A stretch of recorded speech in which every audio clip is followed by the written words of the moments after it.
चलो बेटा, तो कल क्या पढ़ रहे थे आप लोग? डिकम्पोजिशन पढ़ रहे थे ना? फ्रेगमेंटेशन हो गया था, ठीक है। लीचिंग पढ़ना था, ठीक है। उसके पहले की सारी चीजें हो गई थी, कोई डाउट तो नहीं था किसी को? ठीक है। कोई बता सकता है कि क्या था प्रोडक्टिविटी? प्रोडक्टिविटी कोई बता सकता है क्या था? तुम बताओ बेटा, बीच में जो है। हाँ हाँ, क्या नाम है तुम्हारा? मारिया, ठीक है, बताओ बेटा।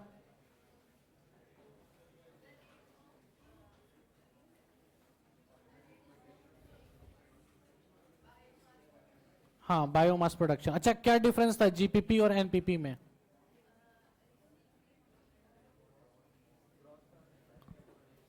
तुम बताओ बेटा, मास्क में जो है लड़की। बेटा देख के नहीं बताना है, देखे जा रही है कब से, फिर देखे जा रही है। इधर देख के बताओ।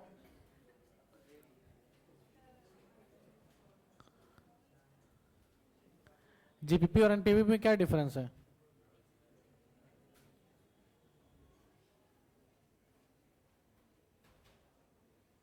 नहीं पता? ठीक है, तुम बताओ बेटा, जो पीछे एकदम चश्मे में। हाँ हाँ,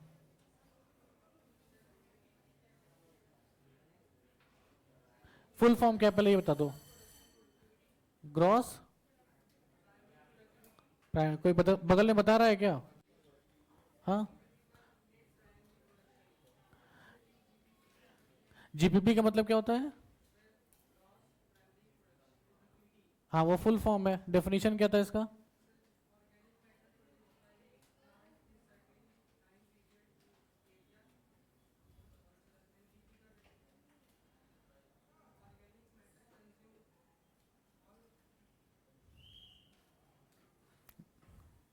देख के नहीं बताना है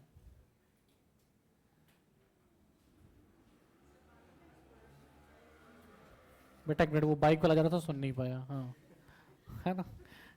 हाँ, एनपीपी का मतलब क्या था?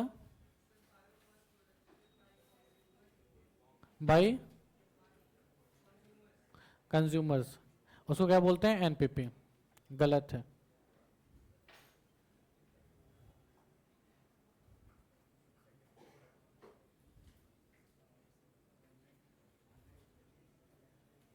नहीं याद आ रहा है? बैठो। अच्छा, तुम बताओ, यशस्वी नाम है ना, बताओ क्या था एनपीपी?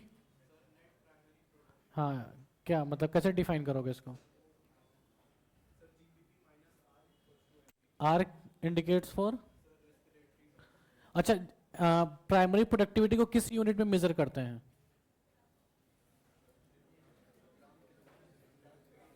हाँ, ग्राम में।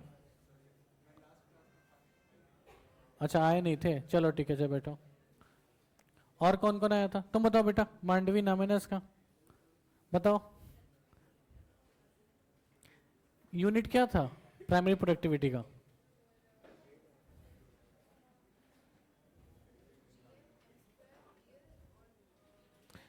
जीएम एम स्क्वायर ईयर, ऐसे था? कैसे था?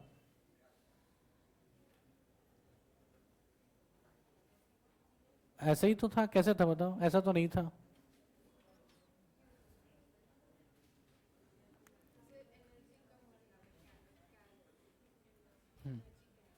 कैल था?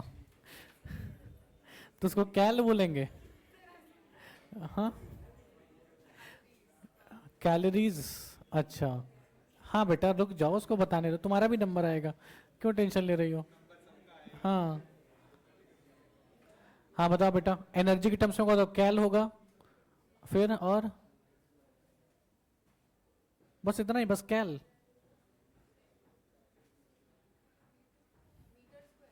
मीटर स्क्वायर गलत है। और इसके अलावा कुछ और कुछ कहना है? अच्छा ठीक है, बैठो। तुम बताओ बेटा, प्रिया नाम है ना उसका, बताओ बेटा, किस यूनिट में मेजर करते थे? हाँ, वेट और एनर्जी के टर्म्स में। वेट के टर्म्स में क्या यूनिट होती है उसकी? हाँ, और एनर्जी के टर्म्स में? Per year. चलो ठीक है। अच्छा, डिकम्पोजिशन के 5 स्टेप थे ना, पांचों स्टेप का नाम बताओ क्या क्या थे?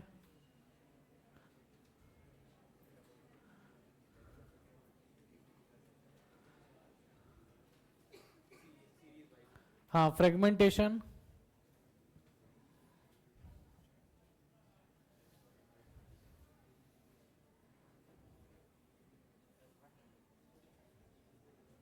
बैठो। अच्छा बेटा आगे बैठो, तुम क्यों पीछे बैठने लगी फिर से?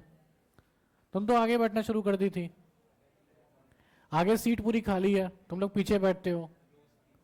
दोस्ती या फिर सर से छुप के रहेंगे, बात कर लेंगे आराम से, डायरेक्ट नजर नहीं पड़ेगी मेरी वहां पे। चलो ठीक है बैठो। तो बेटा क्या क्या था? फ्रेगमेंटेशन था, सेकंड क्या था? लीचिंग, थर्ड कैटाबॉलिज्म, फिर ह्यूमिफिकेशन, कैटाबॉलिज्म सॉरी मिनरलाइजेशन। ठीक है हाँ। तो बेटा क्या था, देखो इतने सारे स्टेप थे। अच्छा हमने फ्रेगमेंटेशन तो पढ़ लिया था। अच्छा ये आपका लेक्चर नंबर 3 है ना? एक मिनट रुक जाओ। हम्म। चलो बेटा नेक्स्ट स्टेप लिखिएगा आप लोग। नेक्स्ट स्टेप कौन सा होगा हमारा? लीचिंग होगा। फ्रेगमेंटेशन हो गया था, नेक्स्ट लिखिएगा आप लोग लीचिंग।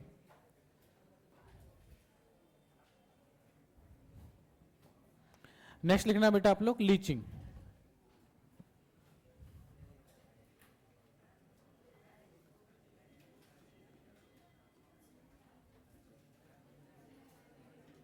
बात नहीं करो बेटा, जल्दी लिखो हेडिंग लीचिंग।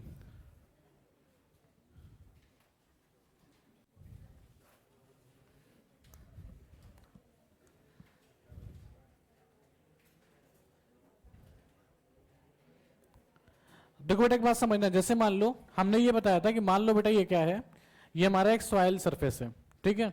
और बेटा हमने फ्रेगमेंटेशन में क्या पढ़ा था, जैसे मान लो एक लीफ है, लीफ का बेटा एक पार्ट यहां पे गिर गया था और इसका डिकम्पोजिशन होना है। फर्स्ट स्टेप में बेटा क्या हो रहा था? फ्रेगमेंटेशन हो रहा था। फ्रेगमेंटेशन में जो बेटा ये लीफ था, ये छोटे छोटे पीसेस में, छोटे छोटे फ्रेगमेंट्स में क्या होता है? डिवाइड हो जाता है। डिवाइड बेटा कौन करते हैं? जो डेट्राइटिवोर्स होते हैं। जैसे कि बेटा हमारे कौन से थे? अर्थवर्म था, टर्माइट्स था, ये सब थे, ठीक है। लीचिंग में बेटा याद रखिए, देखो जैसे ये फ्रेगमेंट्स में ब्रेक हो गए, तो बेटा फ्रेगमेंट्स में ब्रेक होने के बाद क्या होते हैं? इनके जो ऑर्गेनिक मॉलिक्यूल हैं या जो ऑर्गेनिक सब्सटेंसेस हैं वो भी बेटा छोटे छोटे पार्ट में ब्रेक हो जाते हैं। होता क्या बेटा, लेट्स सपोज जैसे मान लो रेनी सीजन आ गया, तो बेटा जब रेनी सीजन होगा तो वाटर आएगा, इस लीफ से होता हुआ जाएगा। वाटर क्या होगा बेटा? इस लीफ से होता हुआ जाएगा। और होता क्या बेटा कि इस लीफ में जो भी वाटर सोल्यूबल सब्सटेंसेस होते हैं, ठीक है, वो क्या होते हैं बेटा? वो इसी वाटर के थ्रू कहां जाते हैं? सॉइल सरफेस के अंदर। इसी बेटा वाटर के थ्रू कहां जाते हैं? सॉइल सरफेस के अंदर आ जाते हैं, ठीक है। तो इस प्रोसेस को हम क्या बोल देते हैं? लीचिंग। इसको बेटा हम क्या बोलते हैं? लीचिंग। बेसिकली याद रखो, मान लो सॉइल सरफेस है, अब वाटर तुरंत तो एकदम सॉइल के अंदर चला नहीं जाता, धीरे धीरे करके ड्रॉप्स के फॉर्म में सॉइल इसको एब्जॉर्ब करते हैं और धीरे धीरे वाटर क्या करता है? अपने साथ सॉल्युबल सब्सटेंस को भी सॉइल के अंदर ले जाके क्या करता है बेटा? इकट्ठा करना शुरू कर देता है। तो ये जो बेटा वाटर जिसको आप हिंदी में कहते हो रिस रिस करके जाता है, इसको हम कहते हैं परकोलेशन। इसको हम क्या बोलते हैं? परकोलेशन। यानी परकोलेटिंग वाटर के थ्रू जो भी वाटर सॉल्युबल सब्सटेंस प्रेजेंट है किसमें? फ्रेगमेंटेड डेट्राइटस में, वो क्या होते हैं बेटा? परकोलेटिंग वाटर के थ्रू कहां जाते हैं? सॉइल सरफेस के अंदर। और इस प्रोसेस को हम क्या बोल देते हैं? लीचिंग। याद रहेगा ये चीज, ठीक है बेटा। तो इसी को लिख लो आप लोग, लीचिंग का मतलब क्या है?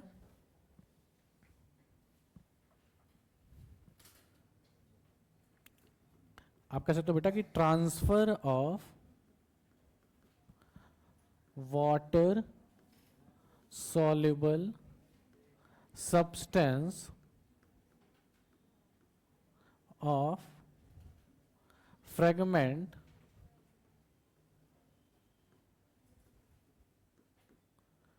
to soil surface by percolating water.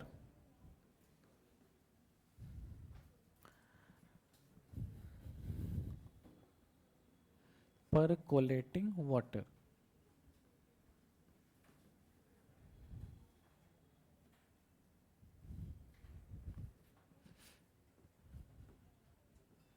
और इस प्रोसेस को बेटा हम क्या देते हैं? परकोलेशन, ठीक है। ये जो फ्रेगमेंट्स में डिवाइड हुआ इसको फ्रेगमेंटेशन हमने बोल दिया। और जो वाटर सॉल्युबल सब्सटेंसेस हैं, यहाँ बेटा रखिएगा, यहाँ पे क्या आ गए? वाटर सॉल्युबल सब्सटेंसेस आ गए। इस प्रोसेस को हम कहते हैं क्या, इसको हम कह देते हैं लीचिंग।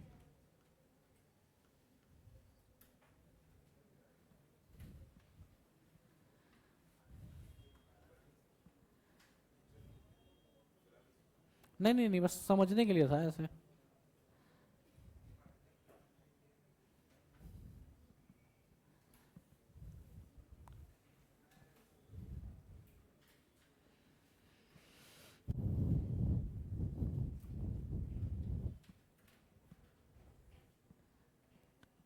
क्लियर है बेटा यहां तक? ठीक है। अच्छा, तीन प्रोसेस तो, दो प्रोसेस तो हमारे पास हो गए, फ्रेगमेंटेशन हो गया और क्या हो गया, लीचिंग हो गया। थर्ड प्रोसेस कौन सा था, कैटाबॉलिज्म। नेक्स्ट लिख लीजिएगा आप लोग हेडिंग, कैटाबॉलिज्म।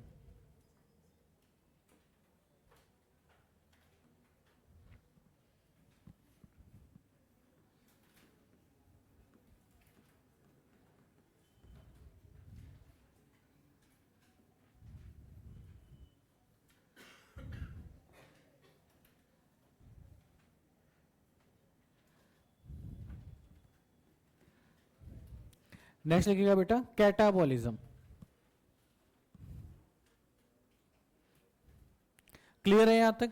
ठीक है। अच्छा एक बात समझो, जैसे मान लो यहां पे पहले तो क्या हुआ, फ्रेगमेंटेशन हुआ, यानी जो भी डेट्राइटस था वो छोटे छोटे पार्ट में क्या हो गया, ब्रेक हो गया। ब्रेक होने के बाद जो वाटर सॉल्युबल सब्सटेंस थे वो कहां आ गए, सॉइल होरिजन के अंदर आ गए। ठीक है। और बेटा क्या होगा, जब सॉइल होरिजन के अंदर आ गए तो इस प्रोसेस को हमने क्या बोल दिया, लीचिंग बोल दिया। लीचिंग होने के बाद भी क्या ये डेट्राइटस कंप्लीटली खत्म हो चुका है, अभी कंप्लीटली यहाँ पे डिसअपियर तो नहीं हुआ है, अभी भी फ्रेगमेंट्स के कुछ पार्ट तो यहाँ पे प्रेजेंट है। तो बेटा जो पार्ट फ्रेगमेंट्स के यहाँ पे प्रेजेंट हैं उसके ऊपर आते हैं, उसके ऊपर दो ऑर्गेनिज्म काम करते हैं, सैप्रोफिटिक बैक्टीरिया और सैप्रोफिटिक फंजाई। ये दोनों बेटा याद रखिएगा, सैप्रोफिटिक बैक्टीरिया एंड फंजाई। ये दोनों बेटा करते क्या है कि लीचिंग के बाद भी जो फ्रेगमेंट्स ऑफ डेट्राइटस बच चुका है, ये बेटा करते क्या है, उसके ऊपर डाइजेस्टिव एंजाइम सिक्रीट करते हैं। क्या सिक्रीट करेंगे बेटा, डाइजेस्टिव एंजाइम, इसको सिक्रीट करेंगे। अच्छा, डाइजेस्टिव एंजाइम के सिक्रीट करने से होता क्या है, याद रखिएगा, ये जो फ्रेगमेंट्स है ये और छोटे छोटे पार्ट में ब्रेक हो जाता है। जो बेसिकली पीसेस में था, अब वो पीसेस क्या होंगे, और ज्यादा माइन्यूट पार्टिकल में ब्रेक होना शुरू हो जाएंगे, और इसी प्रोसेस को हम क्या बोल देते हैं, कैटाबॉलिज्म। कौन करता है, सैप्रोफिटिक बैक्टीरिया और फंजाई। क्लियर, याद रहेगा ये पॉइंट। तो बेटा एक पॉइंट लिख लेना आप लोग, क्या क्या चीजें हैं इसमें, कि saprophytic bacteria and fungi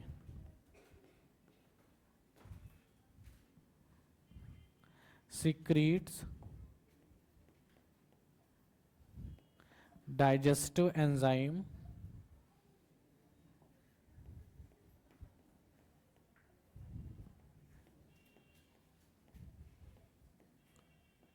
over fragment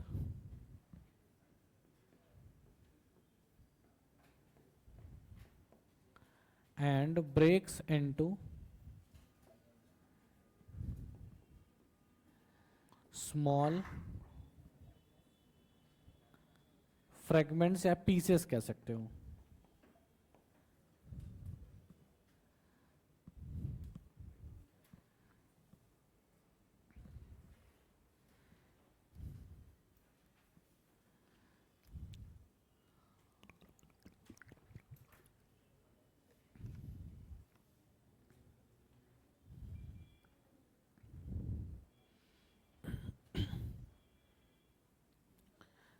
clear है बेटा, यहां तक कोई डाउट तो नहीं है? तीनों स्टेप्स में कोई दिक्कत है आपको, तीनों स्टेप समझ में आ गया? याद रखना, पहला स्टेप में फ्रेगमेंटेशन है, फिर लीचिंग, तीसरा क्या है बेटा, कैटाबॉलिज्म। नेक्स्ट बेटा जो स्टेप है वो आप लिखिएगा, नेक्स्ट जो बेटा हमारा स्टेप कौन सा आ जाएगा, ह्यूमिफिकेशन। नेक्स्ट लिख लीजिएगा आप लोग, ह्यूमिफिकेशन।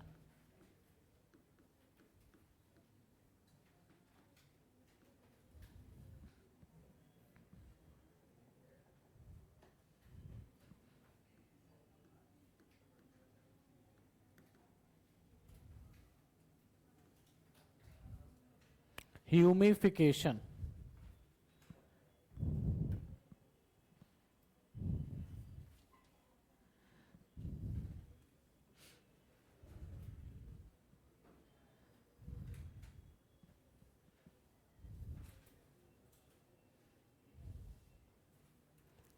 दो बेटा पहले बात है ह्यूमिफिकेशन का मतलब समझना।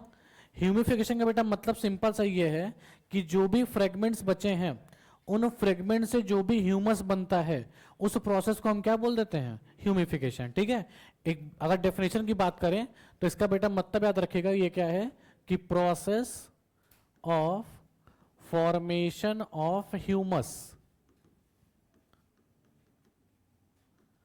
फ्रॉम, किससे बेटा, फ्रॉम फ्रेगमेंट्स। इसको बेटा हम क्या बोल देते हैं, इसको हम कहते हैं क्या, ह्यूमिफिकेशन।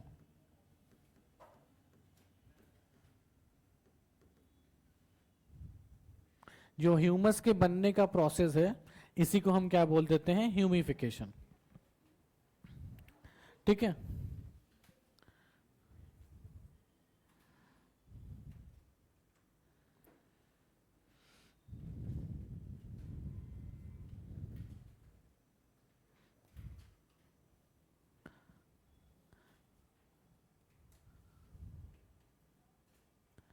तो बेटा चौथा प्रोसेस आपको समझ में आ गया भाई, जो ह्यूमस बनेगा उसको हम क्या बोल देंगे, ह्यूमिफिकेशन। अब क्वेश्चन ये उठता है कि ह्यूमस क्या होता है। ठीक है, जैसे बेटा मान लो अगर ये लीफ है और इस लीफ का बेटा डिकम्पोजिशन हो रहा है, तो बेटा एक स्टेज ऐसा आता है कि बिल्कुल छोटे छोटे, पहले क्या होगा बेटा, पहले तो जो लीफ है वो ग्रीन कलर की होगी, लेकिन बेटा जैसे जैसे डिकम्पोजिशन होगा तो जो कि ग्रीन कलर है जब डिकम्पोजिशन ज्यादा होने लगता है तो ये डार्क कलर का एक लेयर बना लेता है सॉइल के ऊपर। तो जो डार्क कलर का सॉइल के ऊपर जो बेटा लेयर होता है इसी को हम क्या बोल देते हैं, ह्यूमस। इसको हम क्या बोलते हैं, ह्यूमस। ठीक है, ह्यूमस के बेटा बारे में क्या बोला गया कि ह्यूमस एक्चुअल में एक डार्क कलर का एमॉर्फस लेयर बना होता है, किसके ऊपर, सॉइल के ऊपर। एमॉर्फस का मतलब जो इरेगुलरली अरेंज्ड होते हैं। ठीक है, तो ह्यूमस के बारे में क्या कहा बेटा कि ये डार्क कलर का क्या होता है, amorphous layer deposit over soil surface, उसी को हम क्या बोल देते हैं, ह्यूमस। और ह्यूमस के बनने के प्रोसेस को हम क्या बोलते हैं, ह्यूमिफिकेशन। ठीक है, तो बेटा ह्यूमस के बारे में कुछ जान लीजिएगा आप लोग, क्या है कि humus is dark colour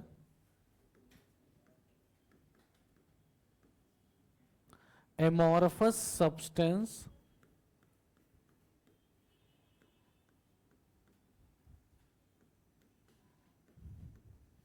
deposited over soil surface।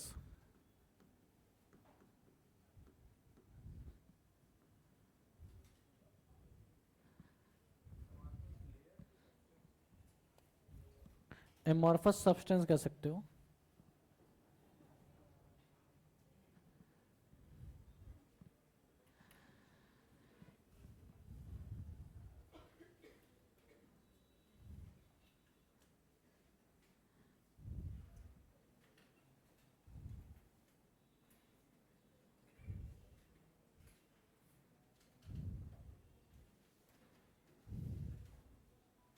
हो गया बेटा। अच्छा एक बात समझना, ह्यूमस की आप एक प्रॉपर्टी और समझना। पहली बात तो ये डार्क कलर है, एमॉर्फस है। एक बेटा प्रॉपर्टी और भी होती है, ह्यूमस जो होता है बेटा ये एंटी माइक्रोबियल होता है, मतलब माइक्रोब्स इस पे अपना इफेक्ट नहीं दिखा पाते। और अगर बेटा माइक्रोब्स इस पे अपना इफेक्ट नहीं दिखा पाएंगे या बहुत कम इफेक्ट दिखा पाएंगे तो क्या इसका डिकम्पोजिशन फास्टर स्पीड से होगा या स्लो स्पीड से, स्लो स्पीड से। तो बेटा याद रखिएगा ह्यूमस जो होता है ये एंटी माइक्रोबियल होता है और इस वजह से इसका जो रेट ऑफ डिकम्पोजिशन होता है वो कैसा होता है, स्लोअर होता है। और क्योंकि बेटा स्लोअर स्पीड से होगा इसका मतलब आप ये कह सकते हो ना कि ऑर्गेनिक मैटर ज्यादा टाइम तक सॉइल सरफेस पे रहेंगे। ठीक है, ऑर्गेनिक मैटर क्या होगा, ज्यादा टाइम तक कहां रहेंगे, सॉइल सरफेस पे। यानी आप ये कह सकते हैं कि ह्यूमस जो होता है ये एक्चुअल में स्टोर रूम होता है या स्टोर हाउस होता है, किसका, न्यूट्रिएंट्स का, कह सकते हैं ना। और इसीलिए एनसीईआरटी ने टर्म दिया है रिजर्वायर की तरह काम करता है। किसकी तरह काम करता है ह्यूमस, रिजर्वायर ऑफ न्यूट्रिएंट्स की तरह काम करता है। क्लियर, तो बेटा जानते रहना कि ये जो होता है humus is antimicrobial and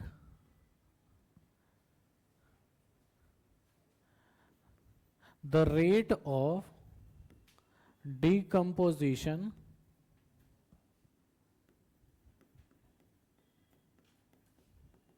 is slow. अब बेटा देखिए ये किसकी तरह काम करता है, hence it acts as reservoir. Reservoir का मतलब स्टोर रूम कह सकते हो, रिजर्वायर ऑफ न्यूट्रिएंट्स। न्यूट्रिएंट्स के रिजर्वायर की तरह काम करता है।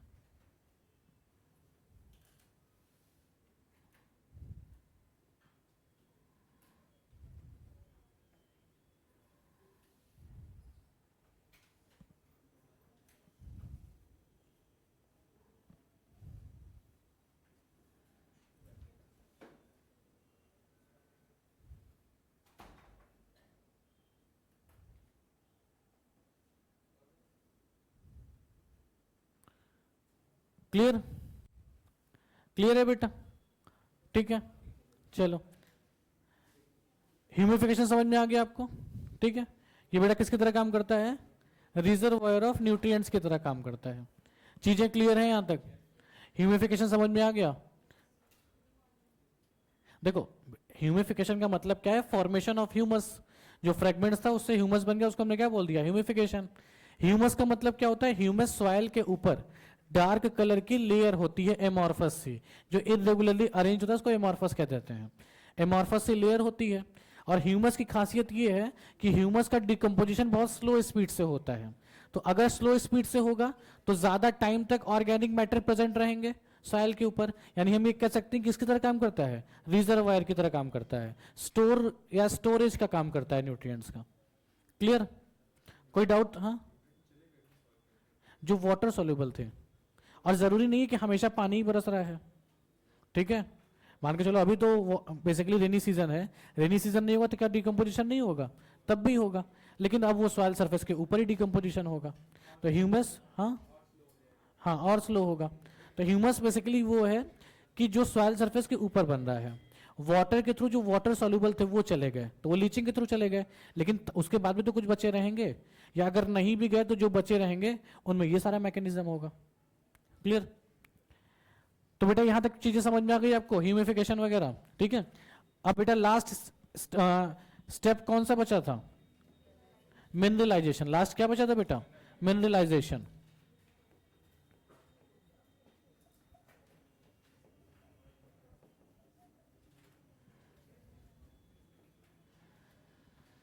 लास्ट बेटा हमारा क्या है, मिनरलाइजेशन। दो बेटा मिनरलाइजेशन का मतलब समझना, भाई डिकम्पोजिशन तो हो ही रहा है, ठीक है। डिकम्पोजिशन होने के बाद, डिकम्पोजिशन होने के बाद भाई एक स्टेज तो ऐसा आएगा ना जब डिकम्पोजिशन कंप्लीट हो जाएगा, और जब बेटा डिकम्पोजिशन होगा तो जितने भी इनऑर्गेनिक सब्सटेंस हैं वो सब क्या हो जाएंगे, रिलीज हो जाएंगे। तो यानी बेटा याद रखिएगा कि जो भी डेट्राइटस है जिसमें डिकम्पोजिशन हो रहा है, उसमें से जब इनऑर्गेनिक सब्सटेंस रिलीज होना शुरू हो जाए, ठीक है, उस प्रोसेस को हम क्या बोलते हैं, मिनरलाइजेशन। ठीक है, सिंपली जो डेट्राइटस बचा है उससे जब इनऑर्गेनिक सब्सटेंस निकलना शुरू हो जाएगा या रिलीज होना शुरू हो जाएगा तो उस प्रोसेस को हम क्या बोल देंगे, मिनरलाइजेशन। याद रहेगा ये चीज, ठीक है। बड़ा सा सिंपल सा मतलब लिख लीजिएगा आप लोग।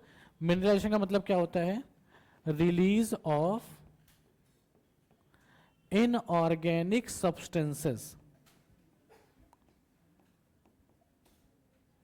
रिलीज ऑफ इनऑर्गेनिक सब्सटेंसेस, इसको हम क्या कह देते हैं, इसको हम कह देते हैं मिनरलाइजेशन।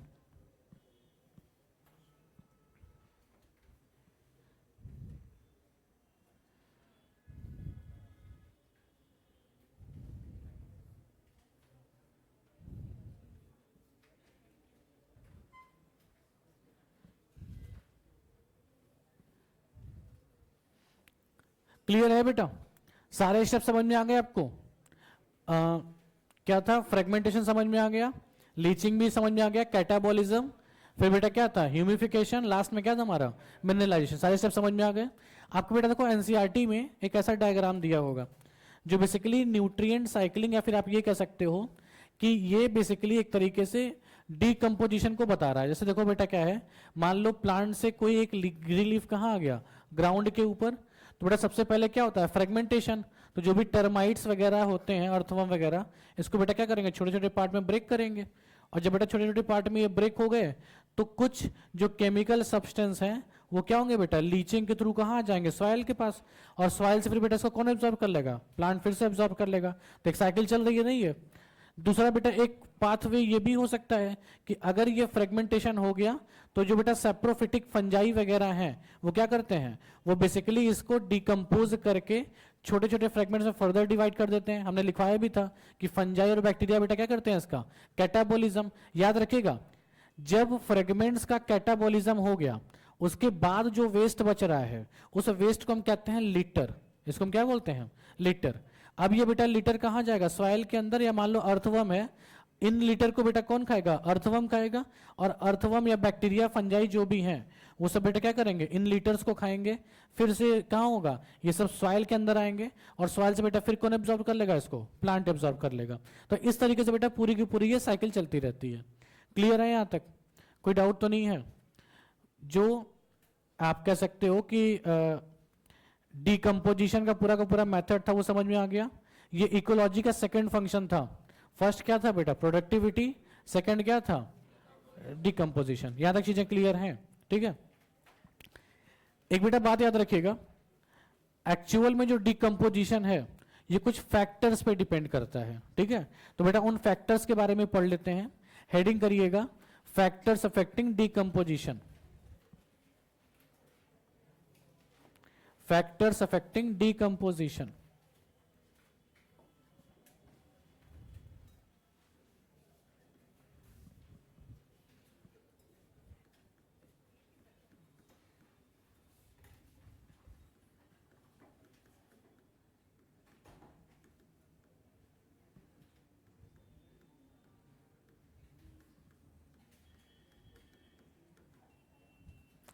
फैक्टर्स अफेक्टिंग डिकम्पोजिशन, कौन से बेटा फैक्टर्स है वो वन बाय वन करके पढ़ लेते हैं हम लोग।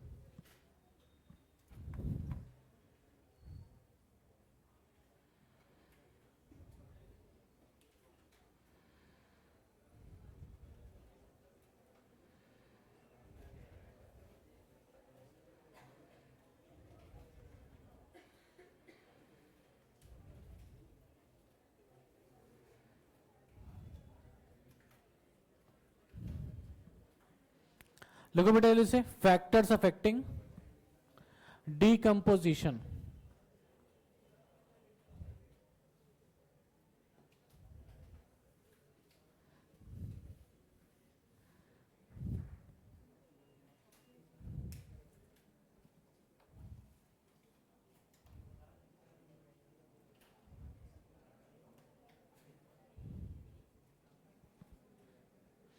देखो बेटा, जैसे बेटा देखो पहला फैक्टर लिखेगा आप लोग। पहला बेटा हमारे पास फैक्टर होता है कि जो भी डेट्राइटस है, बात नहीं बेटा, जो भी डेट्राइटस है उसका केमिकल नेचर कैसा है। जैसे एक बात बताओ, मान लो बेटा डेट्राइटस के फॉर्म में दो चीजें हैं।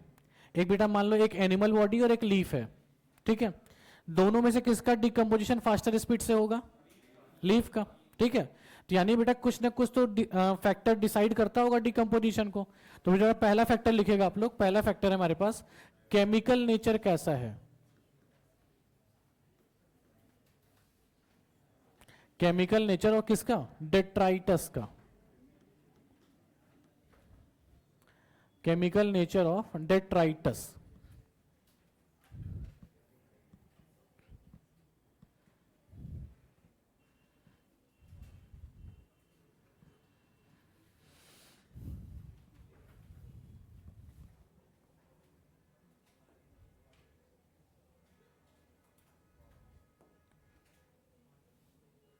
Chemical nature of detritus. दो बेटा बात समझना है, जितना भी डेट्राइटस कॉम्प्लेक्स होगा उसका रेट ऑफ डिकम्पोजिशन उतना स्लो स्पीड से होगा, और जितना भी बेटा केमिकल सब्सटेंस ज्यादा सिंपलर होगा रेट ऑफ डिकम्पोजिशन क्या होगा उसका, उतना ही फास्ट होगा, ठीक है। जैसे मान लो अगर ये आपकी बेंच वगैरह है, इस पे भी लकड़ी वगैरह है, ठीक है, इसका डिकम्पोजिशन स्लो स्पीड से होगा। लेकिन जो बेटा अगर मान लो लीफ वगैरह है या जो सॉफ्टवेयर पार्ट्स हैं प्लांट के, उनका डिकम्पोजिशन क्या होगा, फास्टर स्पीड से होगा, ठीक है। तो यानी केमिकल अगर बेटा नेचर की बात करें तो ये बोला गया, जैसे मान लो कुछ कॉम्प्लेक्स सब्सटेंस, जैसे बेटा मान लो काइटिन हो गया या लिग्निन हो गया, इनका बेटा क्या होता है, rate of decomposition slow speed से होता है, जबकि सिंपलर मॉलिक्यूल जैसे मान लो नाइट्रोजन कंटेनिंग सब्सटेंस हो गए या फिर वाटर सॉल्युबल जो कार्बोहाइड्रेट्स या शुगर वगैरह होते हैं, इनका रेट ऑफ डिकम्पोजिशन क्या होता है बेटा, फास्ट होता है। ठीक है बेटा, एक पॉइंट लिख लेना आप लोग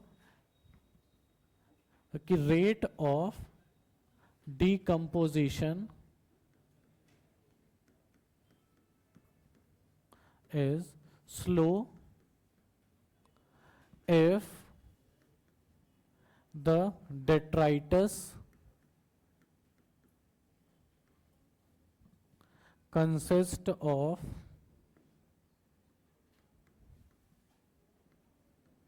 lignin and chitin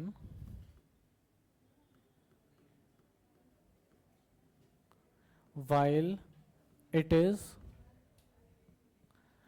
faster when it is made up of, when it consists of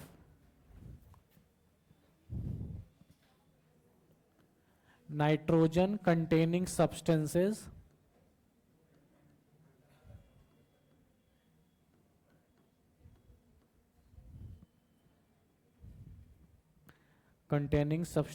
like nitrogen containing substances and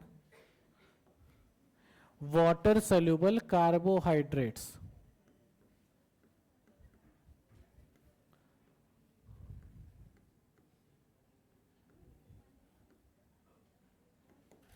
ठीक है,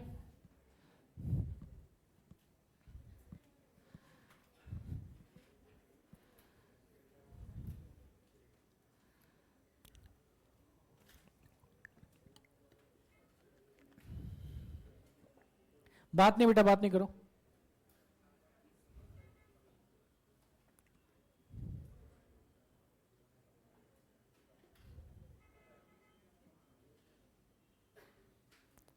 हो गया, क्लियर है।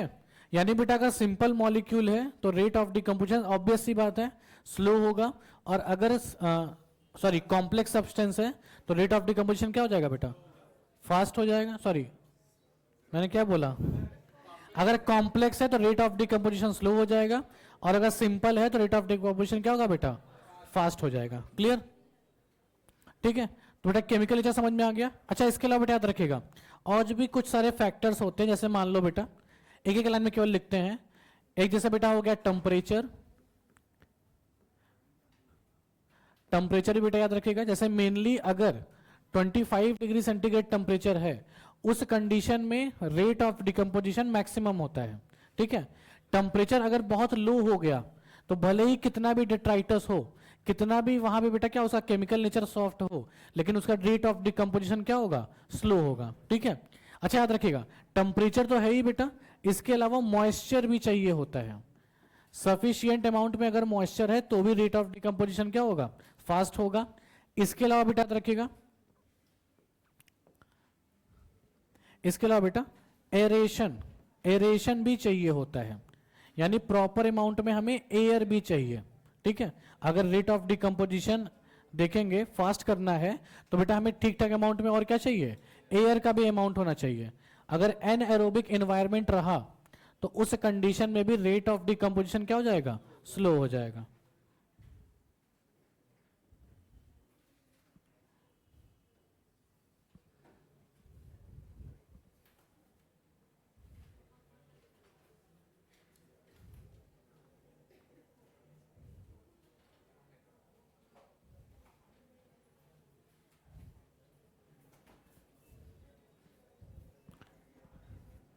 अच्छा देखो बेटा नोट करके एक पॉइंट लिख लेते हैं। इतने सारे जो बेटा फैक्टर्स हैं, इन सारे फैक्टर्स का कंक्लूड करके एक नोट के फॉर्म में एक चीज लिख लेते हैं। बात नहीं बेटा, बात नहीं करो। जैसे एक बात समझो, अगर आप ये कह सकते हो ना कि अगर वार्म और ह्यूमिड इन्वायरमेंट है तो उस कंडीशन में रेट ऑफ डिकम्पोजिशन क्या होगा, फास्टर होगा। और अगर इन्वायरमेंट आपका एनएरोबिक है और लो टेम्परेचर है तो रेट ऑफ डिकम्पोजिशन क्या होगा बेटा, बहुत स्लो हो जाएगा। अच्छा एक बात बताओ, ऑर्गेनिक मैटर का डिपोजिशन कब ज्यादा होगा, जब डिकम्पोजिशन फास्टर हो या स्लो हो? स्लो। ठीक है, यानी बेटा याद रखिएगा, अगर एनएरोबिक एनवायरनमेंट और लो टेम्परेचर कंडीशन है तो उस कंडीशन में रेट ऑफ डिकम्पोजिशन स्लो होगा, और ये ऑर्गेनिक मैटर को बिल्ड करने में हेल्प करते हैं। मतलब जिस एरिया में अगर ऐसी कंडीशन है वहां ऑर्गेनिक मैटर का अमाउंट क्या होगा, ज्यादा हो जाएगा। क्लियर है? ये पॉइंट क्लियर है सबको?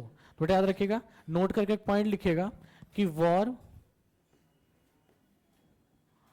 And humid environment favors the decomposition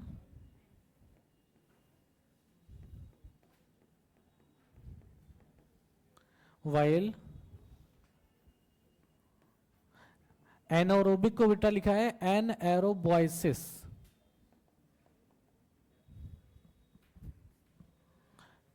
anaeroboisis and low temperature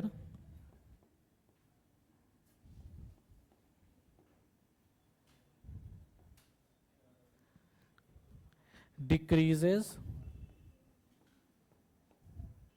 the rate of decomposition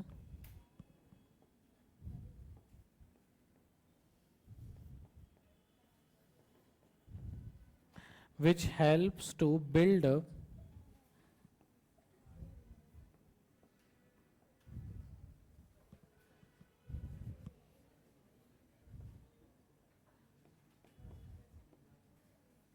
the organic matter।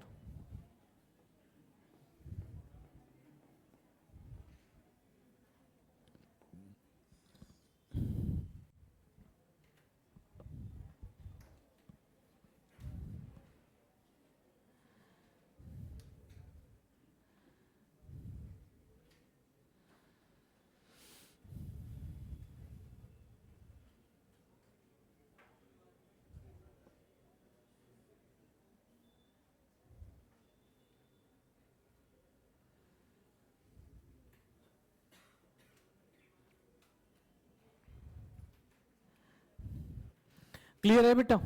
ठीक है, ओवरऑल बस आप जानते हैं ना कि ह्यूमिड और वार्म इन्वायरमेंट है तो ये डिकम्पोजिशन को फेवर करेगा, और अगर ऐसा नहीं है, लो टेम्परेचर और एनारोबिक कंडीशन है, तो रेट ऑफ डिकम्पोजिशन क्या होगा बेटा, डिक्रीज हो जाएगा, स्लो हो जाएगा, और इसकी वजह से ऑर्गेनिक मैटर का अमाउंट क्या होगा, बढ़ता चला जाएगा, यानी बिल्ड अप करेगा। ठीक है, ऑर्गेनिक मैटर को बिल्ड करने के लिए ये कंडीशन रिस्पॉन्सिबल होती है।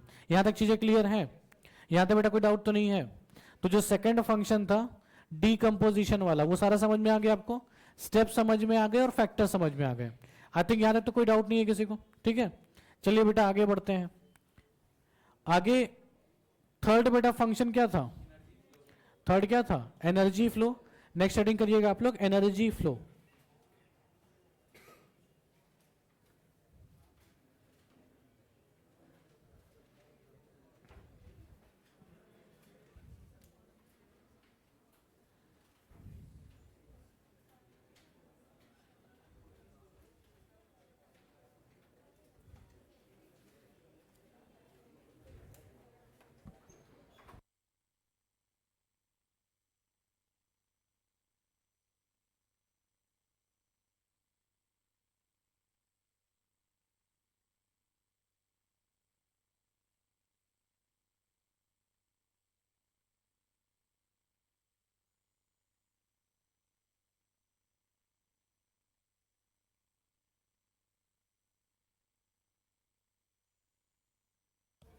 हो गया बेटा यहां तक?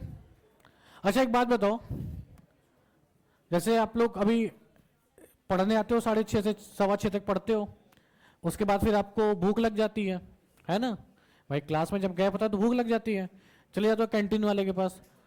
ठीक है, तो मतलब मैक्सिमम टाइम आपको भूख ही लगी रहती है। ठीक है, या खाना वाना कुछ ना कुछ खाते रहते हो आप खाते ही क्यों बेटा? कोई चीज एनर्जी मिलती है। ठीक है, जो भी मैगी वैगी जो भी खाते हो हाइजेनिक फूड, इससे क्या मिलती है बेटा? आपको एनर्जी मिलती है। ठीक है, समझना। जैसे मान लो हर्बीवोर्स प्लांट के पार्ट को क्यों खाते हैं? क्योंकि उनको उससे एनर्जी मिलती है।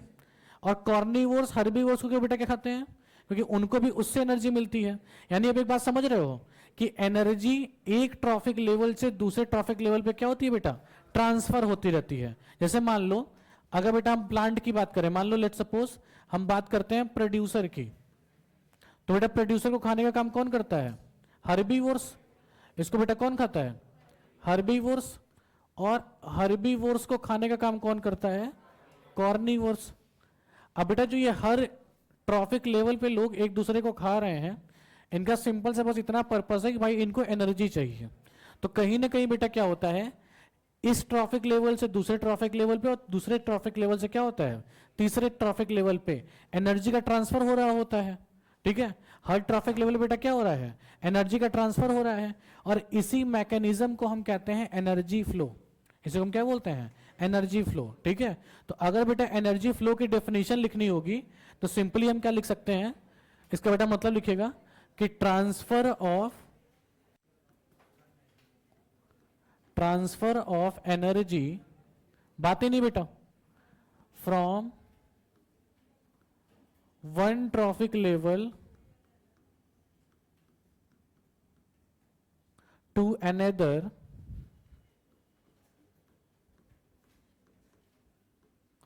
through series of organisms,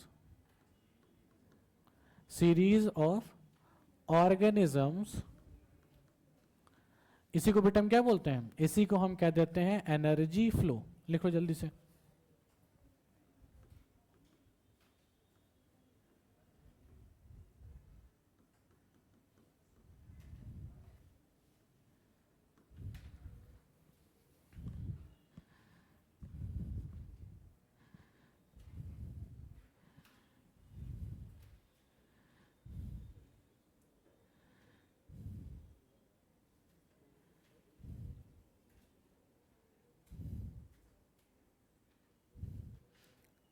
बेटा सीधे बैठ जाओ, पीछे सीधे बैठ जाओ ऐसे।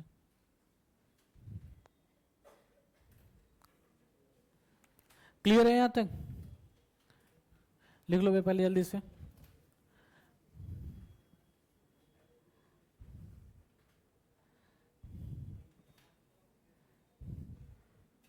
यानी बेटा एक ट्रॉफिक लेवल से क्या हो रहा है, दूसरे ट्रॉफिक लेवल पे एनर्जी का ट्रांसफर हो रहा है अलग अलग ऑर्गेनिजम्स के थ्रू। इसे हम क्या बोल देते हैं, एनर्जी फ्लो। एक बात बताओ, क्या प्लांट को भी कहीं से एनर्जी मिलती है, किससे, सनलाइट से। यानी बेटा देखिए, जैसे जो सनलाइट है, सनलाइट से प्लांट बेटा क्या करते हैं, एनर्जी लेते हैं और बेटा उस एनर्जी को यूज करते हैं फॉर फोटोसिंथेसिस। फोटोसिंथेसिस बेटा क्या बनेगा, फूड बनेगा। फूड में एनर्जी स्टोर्ड फॉर्म में होती है और जो बेटा उस फूड को खाते हैं उनके पास एनर्जी क्या होती है, ट्रांसफर हो जाती है। यानी अगर बेटा मान लो हम सोर्स ऑफ एनर्जी की बात करें, अर्थ पे सोर्स ऑफ एनर्जी की बात करें, तो बेटा वो क्या हो जाएगा, वो हमारा हो जाएगा सनलाइट। याद रखना बेटा, जो सनलाइट है ये सोर्स ऑफ एनर्जी की तरह है। पूरे के पूरे अर्थ पे जो सोर्स ऑफ एनर्जी का काम कर रहा है वो कौन काम कर रहा है, सनलाइट। लेकिन कुछ बेटा जैसे एक्वेटिक इकोसिस्टम की अगर बात करेंगे, जो deep inside the ocean organism है, उनके लिए सनलाइट एनर्जी का काम नहीं करता। ठीक है, लेकिन उसके अलावा सभी ऑर्गेनिज्म के लिए बेटा सनलाइट क्या करता है, एक एनर्जी का काम करता है।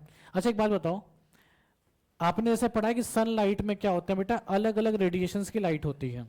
ठीक है, बट हमें या फोटोसिंथेसिस के लिए जो बेटा रेडिएशन या जो विजिबल लाइट इन्वॉल्व होती है, ठीक है, जैसे विबग्योर होता है ना, जैसे अगर आप देखो तो कई सारे रेडिएशंस की लाइट सनलाइट में है, लेकिन जो बेटा प्लांट यूज करते हैं अपने फोटोसिंथेसिस के लिए वो उसी 7 विजिबल लाइट की वेवलेंथ को ही यूज कर सकते हैं। ठीक है, विबग्योर जिसको हम कहते हैं, विबग्योर मतलब वायलेट है और लास्ट वाला क्या है, रेड है।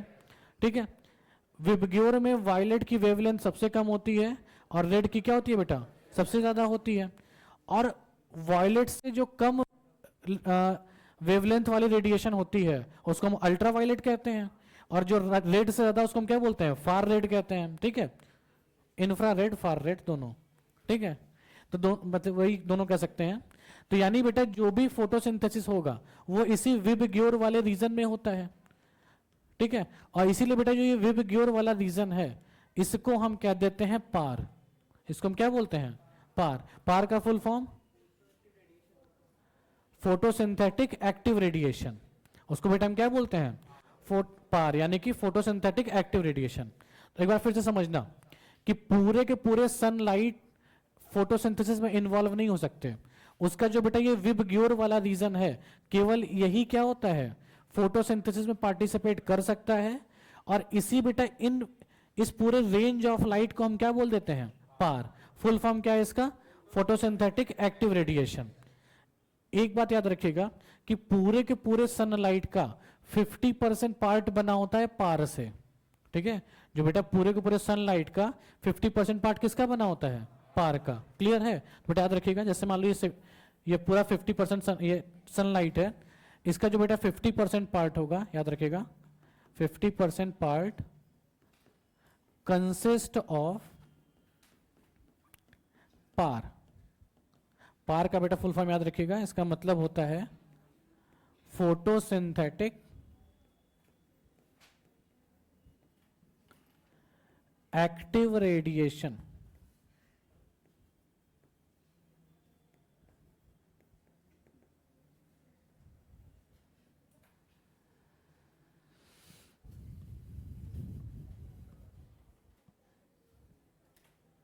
अच्छा एक मिनट बेटा बात सुन लो फिर नोट करना। देखो हमने क्या पढ़ा है कि भाई पूरे के पूरे सनलाइट का 50% पार्ट क्या बनाता है, पार बनाता है।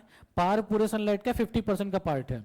और बेटा इस पार में से भी प्लांट केवल 2 से 10% पार्ट को यूज करता है। बेटा क्या कर रहे हो पीछे, अच्छा ठीक है, मुझे हट जाना दो ना बेटा फिर। अच्छा चलो ठीक है, तो समझना जैसे क्या है, पीछे से दिख नहीं रहा है क्या तुम्हें, आगे आके बैठ जाओ फिर। हाँ आगे सीट भी खाली है।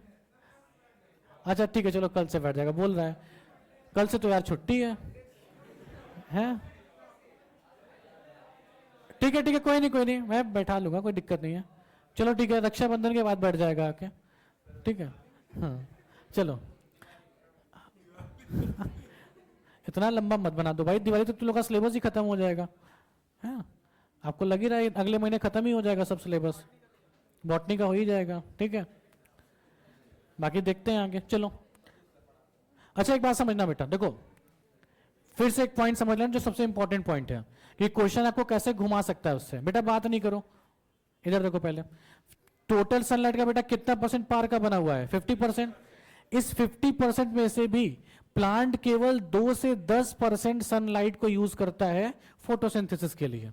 ठीक है समझना, यानी जो बेटा ये 50% पार का लाइट है, आप कह सकते हो बेटा क्या कि only 2 to 10% light of par utilized by plants for photosynthesis।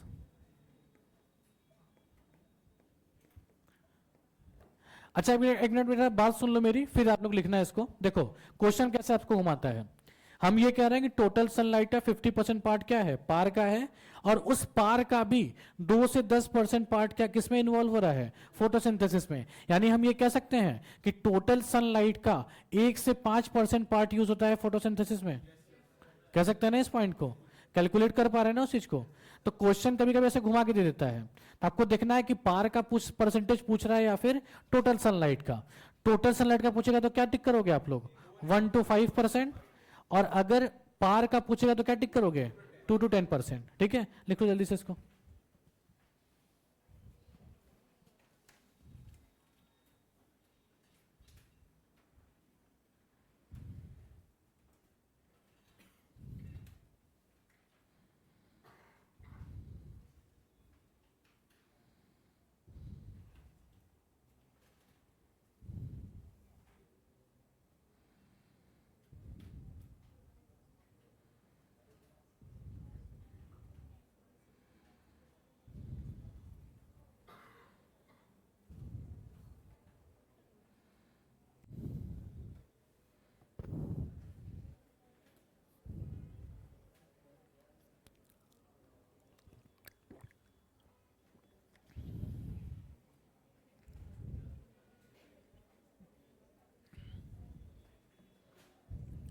Clear है बेटा? तो एनर्जी फ्लो का कॉन्सेप्ट समझ में आया? यानी एक ऑर्गेनिज्म से दूसरे ऑर्गेनिज्म में जो बेटा एनर्जी का ट्रांसफर हो रहा है सीरीज ऑफ ऑर्गेनिज्म के थ्रू, उसको हम क्या बोलते हैं? एनर्जी फ्लो बोलते हैं। क्लियर? अच्छा एक बात समझना, जैसे देखो हमने बेटा अभी क्या डिस्कस किया, हमने बेटा डिस्कस ये किया, अगर देखेंगे यहां पे तो जो भी बेटा एनर्जी का ट्रांसफर हो रहा है, एनर्जी का बेटा बेसिकली एनर्जी आ कहां से रही थी? सोलर रेडिएशन से। हमने ये देखा कि भाई सोलर रेडिएशन से, है ना बेटा, एनर्जी किसके पास गई? प्लांट्स के पास, जिसको बेटा हम प्रोड्यूसर कहते हैं। कि सोलर रेडिएशन की जो एनर्जी थी वो किसने यूज किया था बेटा? प्रोड्यूसर ने यूज किया था। और प्रोड्यूसर से बेटा जो एनर्जी थी वो किसके पास ट्रांसफर होकर चली गई बेटा? कॉर्निवोर्स के पास, सॉरी हर्बीवोर्स के पास, हर्बीवोर्स के पास चली गई बेटा। और हर्बीवोर्स से किसके पास गई? कॉर्निवोर्स के पास। इनके पास एनर्जी का ट्रांसफर हो रहा है, ठीक है। अच्छा हम ये कह सकते हैं ना कि भाई एनर्जी जो है वो किसी भी लेवल पे डिस्ट्रॉय नहीं हो रही है, या तो वो हीट के फॉर्म में रिलीज हो जा रही है। जैसे मान लो अगर बेटा यहां से जा रही है एनर्जी, तो कुछ बेटा जो एनर्जी होगी वो हीट के फॉर्म में क्या हो जाएगी? रिलीज हो जाएगी, ठीक है। बाकी जो बेटा एनर्जी है वो दूसरे ट्रॉफिक लेवल पे क्या हो जाएगी? ट्रांसफर हो जाएगी। यानी आप ये कह सकते हो ना कि हर एक लेवल पे कुछ अमाउंट में एनर्जी ट्रांसफर हो रही है और कुछ अमाउंट में एनर्जी क्या हो रही है? हीट के फॉर्म में रिलीज हो जा रही है। यानी हम ये कह सकते हैं कि जो एनर्जी फ्लो है वो फर्स्ट लॉ ऑफ थर्मोडायनेमिक्स को फॉलो कर रहा है।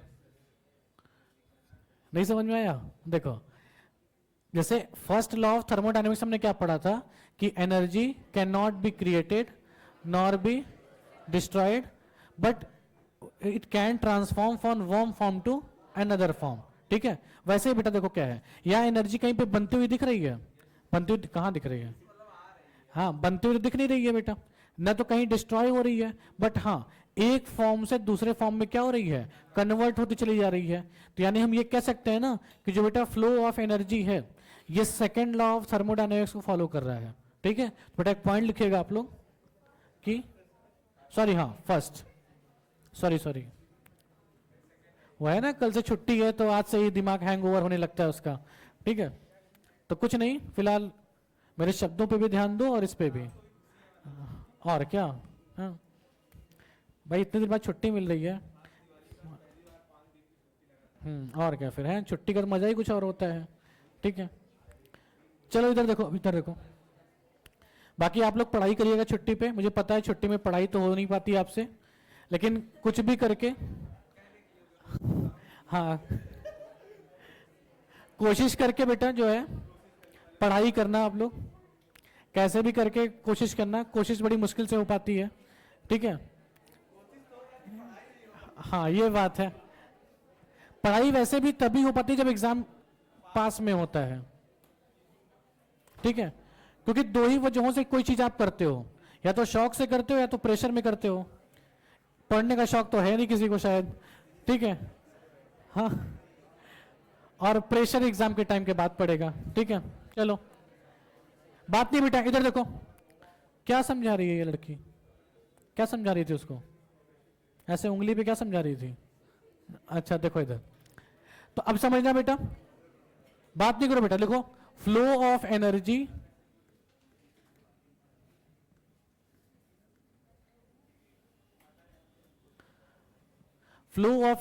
follows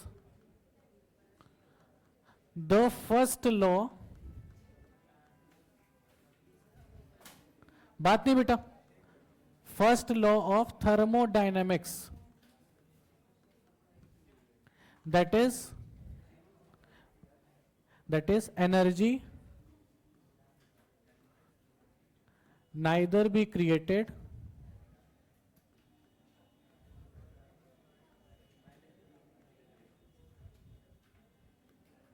nor be destroyed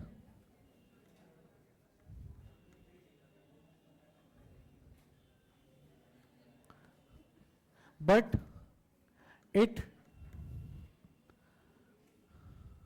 converts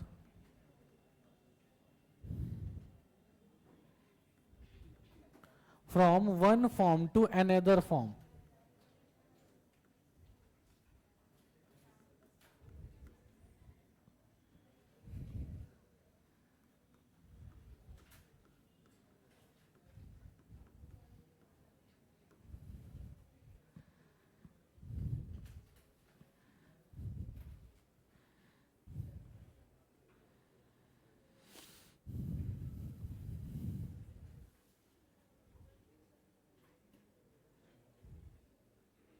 Ananya सीधे बैठ जाओ बेटा, पीछे मत सुनो उसकी बात।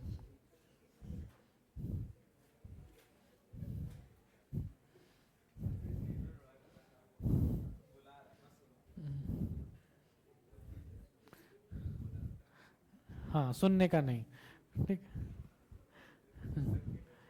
हाँ वहां बेटा हमेशा वो होता है ना, कौन सा होता है वो, अरे फिजन रिएक्शन जो हमेशा होता रहता है, उससे एनर्जी रिलीज होती रहती है।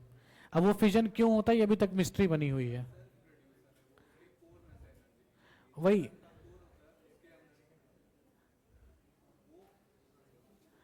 एक्चुअल में ये भी होता है ना, सन में क्या होता है हमेशा,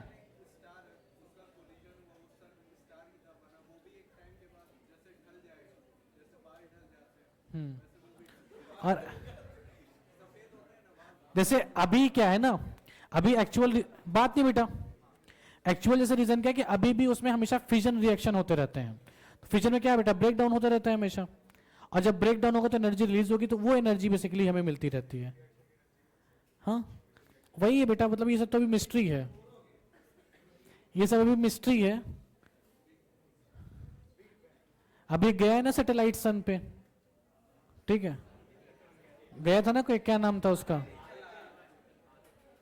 क्या नाम था, आदित्य, हाँ। तो अभी पता चलेगा, देखो बात नहीं बेटा, है कैसे, मून क्या है, मून का सीक्रेट लोगों को पता चलेगा, क्योंकि वो क्या है बेटा, टेम्परेचर वहां पे कम रहता है, सन का टेम्परेचर इतना ज्यादा है कि लोग वहां जा नहीं पा रहे हैं, ठीक है, तो अभी वो सीक्रेट पता नहीं चल रहा है। हम्म हम्म हो गया बेटा यहां तक।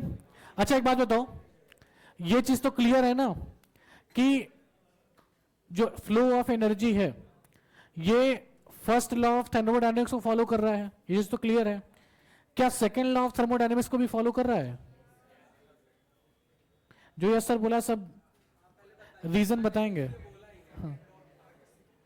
पीछे बेटा बात नहीं बॉयज, बताओ प्रिया, बताओ क्या होता है सेकंड लॉ ऑफ थर्मोडायनेमिक्स? बात करती रहती है हमेशा, जब मेरी नजर आती है तुम बात करती रहती हो कुछ ना कुछ। क्या होता है, कोई बताना चाहेगा? अच्छा बैठ जाओ, कोई बताना चाहेगा सेकंड लॉ ऑफ थर्मोडायनेमिक्स क्या होता है? बताओ मंतशा, कुछ याद आ रहा है क्या? बताओ।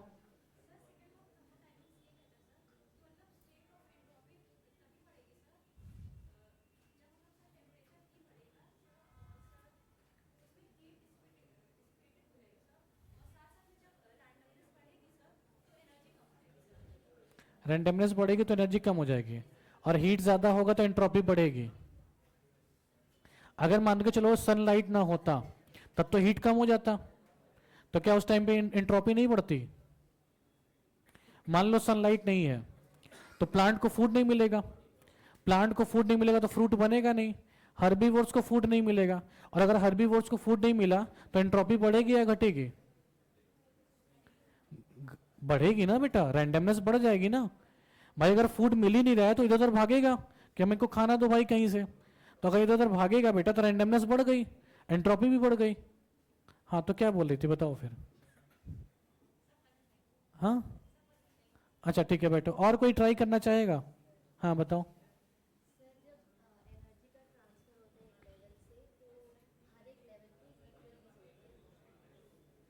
हीट रिलीज होती है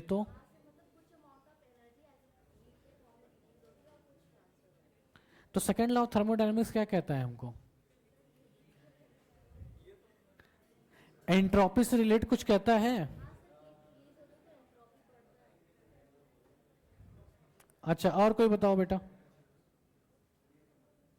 और इधर बॉयज में देखो एक बात समझना बेटा, जैसे मान लो अगर एक कंडीशन लेट्स सपोज कर लो कि बेटा मान लो जैसे प्लांट के पास क्या है, प्लांट को सोलर रेडिएशन नहीं मिल रहा है या सनलाइट नहीं मिल रहा है, तो क्या वो फूड बना पाएगा?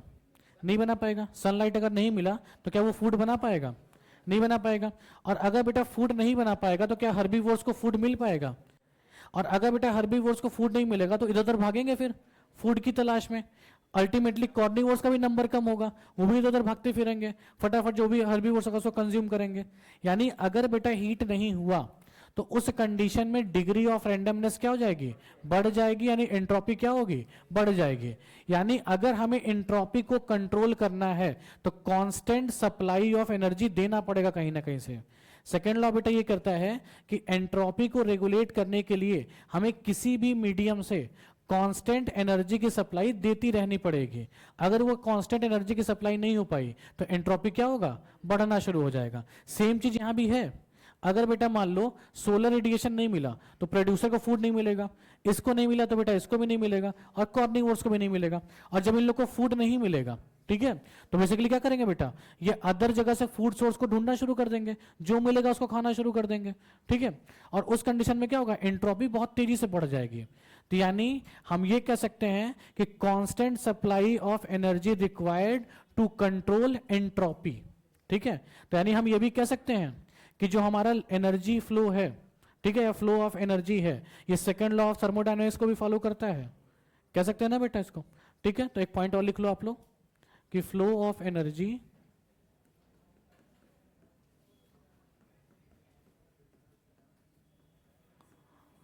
Also follows second law of, बात नहीं बेटा, थर्मोडायनेमिक्स,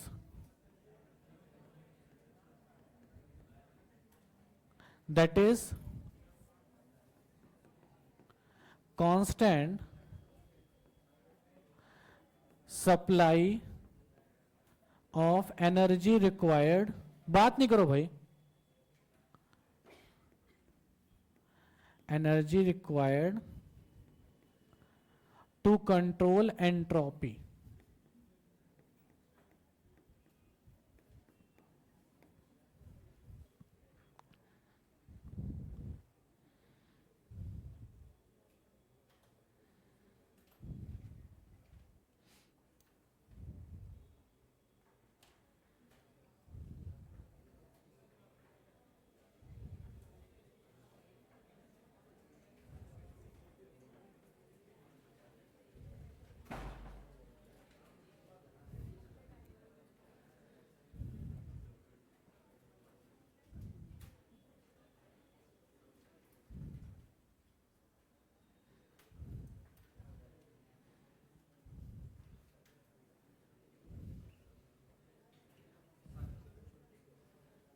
नहीं बेटा उन्हें, हाँ छोड़ के चले गए वो। हम्म हम्म, ठीक है, कोई नहीं, तुम लोगों को तो पढ़ाई करनी है ना, ठीक, चलो हो गया बेटा, क्लियर, क्लियर है यहां तक। तो ये बेटा पॉइंट समझ में आ गया आपको कि याद रखना कि भाई जो भी एनर्जी फ्लो है वो आपके इकोसिस्टम में जो भी एनर्जी फ्लो हो रही है वो दोनों थर्मोडायनेमिक्स के लॉ को फॉलो करता है। फर्स्ट को भी फॉलो करता है और सेकंड का। फर्स्ट क्या बोलता है कि energy neither be created nor be destroyed but it can transform from one form to another form, ठीक है। और जो बेटा सेकंड लॉ है उसको भी फॉलो करता है। इसका मतलब हमें कांस्टेंट सप्लाई एनर्जी की रिक्वायरमेंट होती है एंट्रोपी को कंट्रोल करने के लिए। क्लियर है, ठीक है। आगे देखते हैं बेटा, अब आगे क्या क्या चीजें हैं।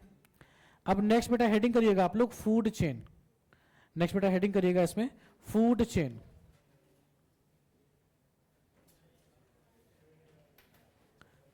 नेक्स्ट बेटा हेडिंग करिएगा आप लोग फूड चेन।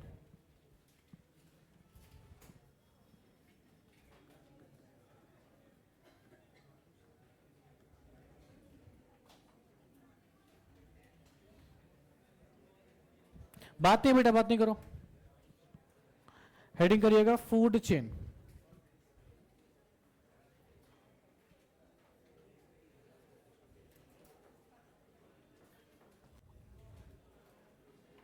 बातें कहां से हो रही हैं भाई।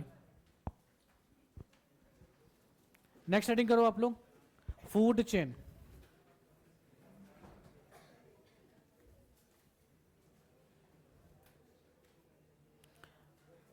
दो बेटा एक बात समझना, फूड चेन का मतलब वही है, सिंपल से मतलब समझना, जैसे आपने पढ़ रखा है कई बार कि भाई प्रोड्यूसर फूड बनाते हैं, प्रोड्यूसर का खाने का काम कौन करता है, हर्बीवोर्स। हर्बीवोर्स को कॉर्निवोर्स खाएंगे और कॉर्निवोर्स को टॉप कॉर्निवोर्स खाएंगे, ठीक है। इसी को बेटा याद रखें, इसी को हम क्या बोलते हैं, फूड चेन। यानी ये फूड चेन आपको क्या बता रहा है कि जो भी फूड के अंदर एनर्जी है उसका ट्रांसफर एक ऑर्गेनिज्म से दूसरे ऑर्गेनिज्म में हो रहा है। और जब बेटा इसी को हम ग्राफिक्स के फॉर्म में रिप्रेजेंट करते हैं, इसी को हम क्या बोल देते हैं, फूड चेन। ठीक है, अगर इसकी डेफिनेशन लिखना चाहें तो बेटा देखो क्या होगा, ये क्या होता है याद रखिएगा, it is the sequence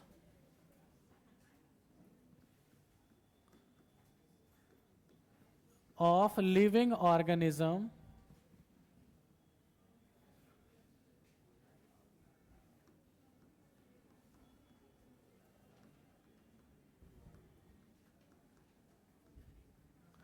which transferred the food energy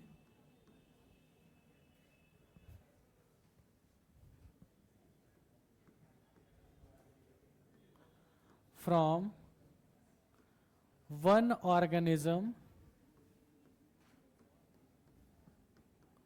to another। ठीक है,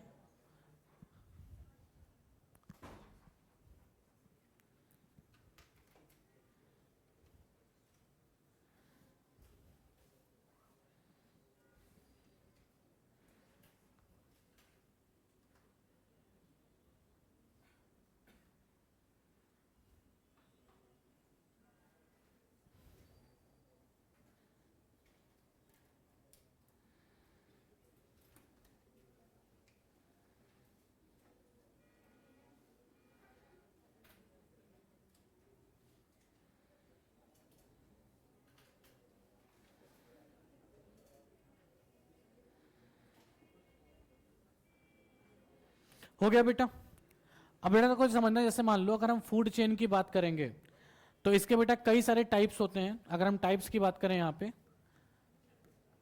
तो बेटा ऐसे देखना, अगर टाइप्स की बात करेंगे तो इसमें बेटा रखना, जैसे पहला टाइप्स हमारे पास होता है क्या, पहला बेटा याद रखिएगा, पहला हमारे पास जो टाइप्स होता है इसको हम कहते हैं ग्रेजिंग फूड चेन।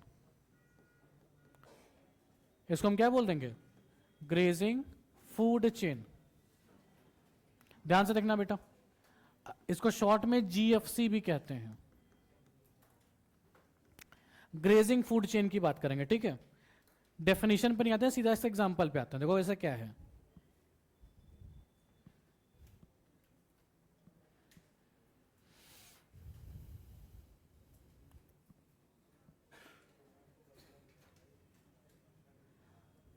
फर्स्ट लिखते हैं हम लोग ग्रेजिंग फूड चेन।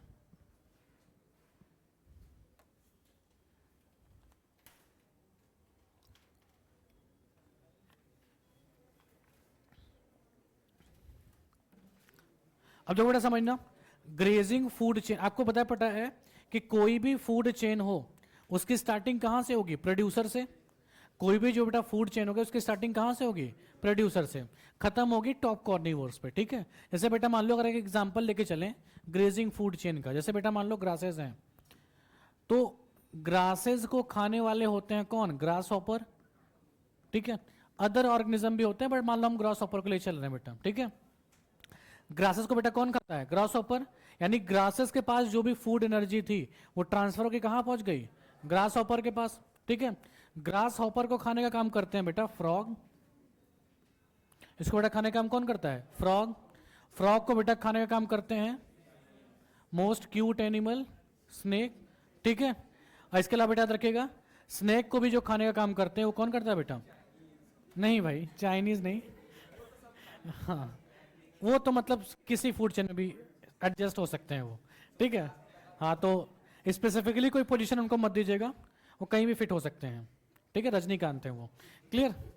तो क्लियर है बेटा, स्नेक को खाने वाले कौन होते हैं, ईगल होते हैं। ठीक, तो ये बेटा क्या, ये एक टाइप का हमारा ग्रेजिंग फूड चेन है। अच्छा ऐसा समझना, ये जो बेटा ग्रेजिंग फूड चेन है ये बेसिकली टेरेस्ट्रियल इकोसिस्टम के लिए है। किसके लिए बेटा, टेरेस्ट्रियल इकोसिस्टम के लिए। अगर मान लो एक्वेटिक इकोसिस्टम की बात करें, पानी के अंदर की बात करें, तो वहां बेटा याद रखिएगा, वहां प्रोड्यूसर का काम करता है फाइटोप्लैंक्टॉन्स।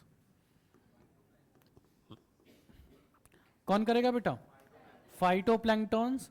फाइटोप्लैंक्टॉन्स को बेटा खाने का काम करते हैं जू प्लैंक्टॉन्स। जू प्लैंक्टन्स को बेटा खाते हैं स्मॉल फिशेस, और स्मॉल फिशेस को बेटा खाने काम करती हैं कौन? Large fishes, shark type fishes. ठीक है, तो ये बेटा क्या है? ये ग्रेजिंग फूड चेन है एक्वेटिक इकोसिस्टम के लिए। दोनों को लिख लो जल्दी से।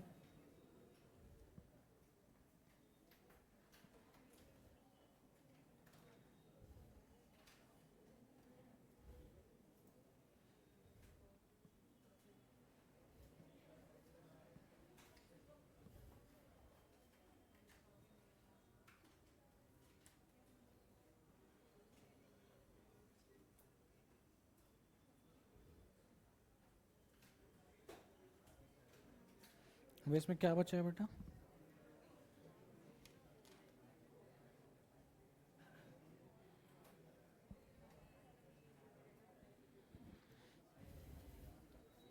बातें नहीं बेटा, बातें नहीं करो।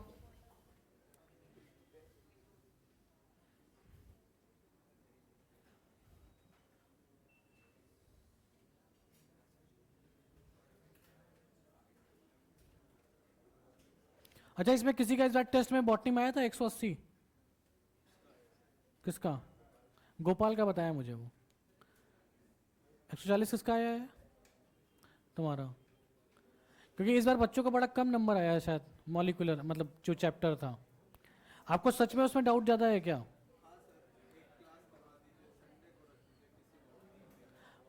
अभी तो फिलहाल देखो एक चैप्टर बचा है, वो ख़त्म करवा के फिर उसी का रिवीजन करवा देते हैं। हाँ अच्छा, ऑर्गेनिज्म भी पढ़ा देंगे। हाँ ठीक है। क्या बेटा? हाँ वो तो रिवीजन होगा आपका। ठीक है, नहीं अच्छा, और मॉलिक्यूलर के चलो ठीक है। अभी फिलहाल आज कल से तो छुट्टी है, छुट्टी के बाद ऐसा करते हैं। मतलब मेरा जेन्युइन कंसर्न ये था कि आपको क्या सच में मॉलिक्यूलर चैप्टर में प्रॉब्लम है? क्वेश्चन किस टॉपिक में? अरे डीएनए तो बना लेते हो ना ऐसे करके। हाँ, हाँ, मतलब डीएनए तो बनाने आता है ना, ऐसे करके बना देते हैं, है ना? हाँ हाँ, बात नहीं बेटा, बात नहीं करो। तो डीपीपी देखो, एक बात बताओ, मॉलिक्यूलर का डीपीपी और मॉड्यूल सॉल्व किए कि नहीं आप लोग? तो उसके क्वेश्चन बन गए थे आपसे क्या? डीपीपी के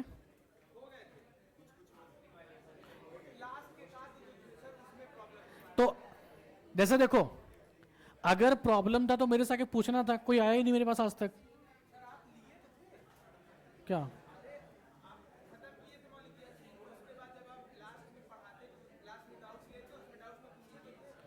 तो फिर क्यों नहीं बन रहा है क्वेश्चन?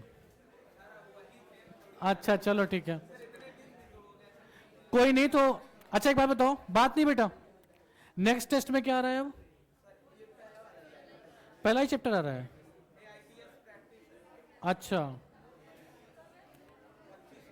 देखो एक बात समझना, बात नहीं भाई, एआईटीएस में थोड़ा ज्यादा एफर्ट मारना आप लोग। तो क्या हुआ, प्रैक्टिस है तो मार्क्स तो लाना है ना सब में।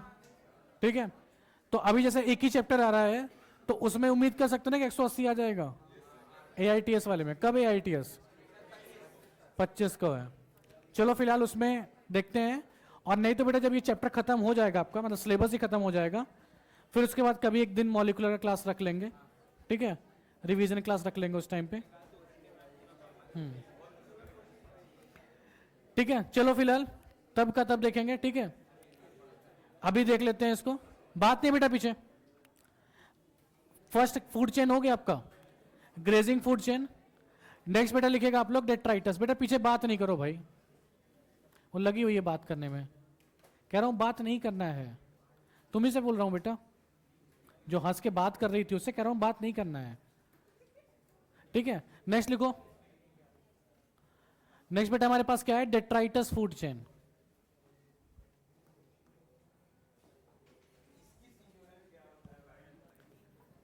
हाँ क्या हुआ? तो क्या होगा? अरे नहीं, ऐसा कोई नहीं है, सब अच्छा पढ़ाते हैं भाई, ऐसा कोई नहीं है। हाँ हाँ, तो टीचर आप ही के हैं सब, ठीक है, सब आप ही के टीचर हैं, बात नहीं बेटा। नेक्स्ट लिखिएगा, कौन बात कर रही है, किसकी इतनी खराब आवाज आ रही है मेरे पास तक? जल्दी लिखो, detritus food chain.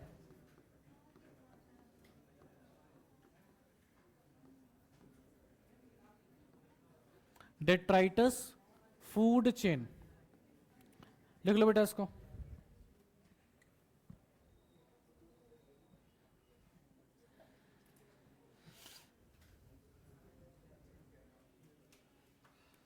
Detritus food chain. अच्छा एक बात बताओ बेटा, जैसे आपने ग्रेजिंग फूड चेन पढ़ा था, ग्रेजिंग फूड चेन में बेटा आपने ये देखा, जैसे मान लो अगर हम टेरेस्ट्रियल इकोसिस्टम की बात करें, तो यहां पे प्रोड्यूसर का काम कौन कर रहा है? ग्रासेस।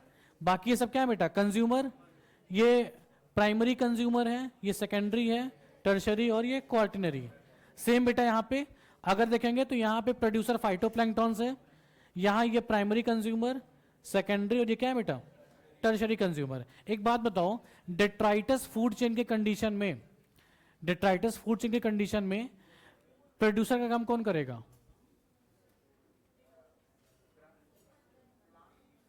फंजाई करेगा। डिकम्पोज मैटर को क्या बोलते थे हम लोग भाई? डेट्राइटस ही तो बोलेंगे उसको, है भाई। जब नाम लिखा है डेट्राइटस फूड चेन, तो प्रोड्यूसर भी डेट्राइटस होगा। देख के नहीं बता पा रहे हो तुम लोग?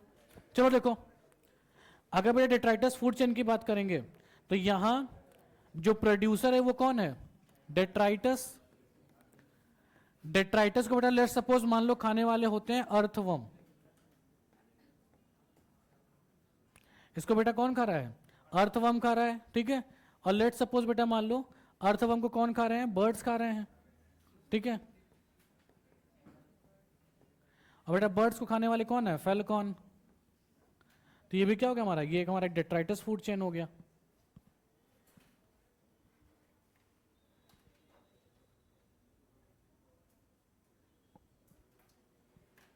पैरासिटिक भी दिया है बेटा इसमें, कि बस डेट्राइटस तक दिया हुआ है।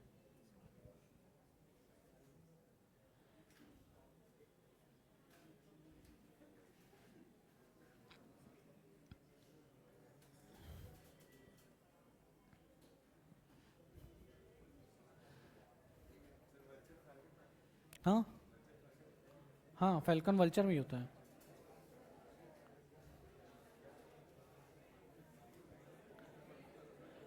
हो गया बेटा, क्लियर है? बात नहीं बेटा, क्या नाम है उसका, बात किया जा रहा है। अच्छा एक बात समझो बेटा, देखो दो फूड चेन है अपने पास, कौन से हैं? एक है ग्रेजिंग फूड चेन, दूसरा कौन सा है बेटा? Detritus food chain. दोनों के बारे में एक बात याद रखना, ग्रेजिंग फूड चेन जो, अच्छा देखो दोनों में हो क्या रहा है, दोनों में बेसिकली फूड चेन में एनर्जी का फ्लो ही हो रहा है, ठीक है। अगर बात करते हैं हम एक्वेटिक इकोसिस्टम की, ठीक है, किसकी? एक्वेटिक इकोसिस्टम की, तो वहां जो बेटा मेजर एनर्जी फ्लो होता है वो होता है ग्रेजिंग फूड चेन के थ्रू। किसके थ्रू होता है? ग्रेजिंग फूड चेन के थ्रू। यानी कह सकते हो क्या कि grazing food chain acts as important medium, यानी एनसीईआरटी ने दिया है conduits for the flow of energy in aquatic ecosystem. Aquatic ecosystem में जो मेजर एनर्जी फ्लो होता है वो किसके थ्रू होता है? ग्रेजिंग फूड चेन के थ्रू। और टेरेस्ट्रियल इकोसिस्टम में जो मेजर एनर्जी फ्लो होता है वो किसके थ्रू होता है? डेट्राइटस फूड चेन के थ्रू। क्लियर? पानी जो है, पानी के अंदर जो एनर्जी का फ्लो हो रहा है वो मेनली होता है ग्रेजिंग फूड चेन के थ्रू, ठीक है। और जो ज्यादा एनर्जी फ्लो होता है टेरेस्ट्रियल इकोसिस्टम पे वो किसके थ्रू होता है? डेट्राइटस फूड चेन के थ्रू। क्लियर? तो बेटा देखो समझना, एक बार नोट करके एक पॉइंट लिख लीजिएगा आप लोग।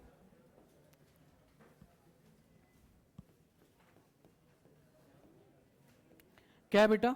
कि grazing food chain acts as, बात नहीं बेटा, major conduits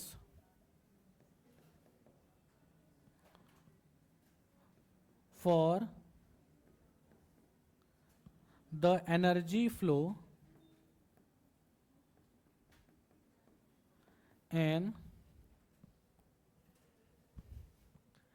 aquatic ecosystem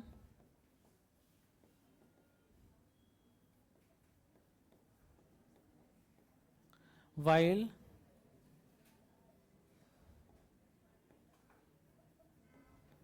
detritus food chain, short में बेटा इसको डीएफसी लिख देते हैं, ठीक है। detritus food chain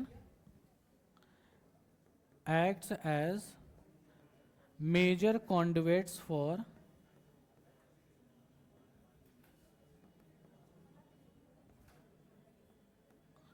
transfer of, बात नहीं बेटा, ट्रांसफर ऑफ या फॉर एनर्जी फ्लो कह सकते हैं, फॉर एनर्जी फ्लो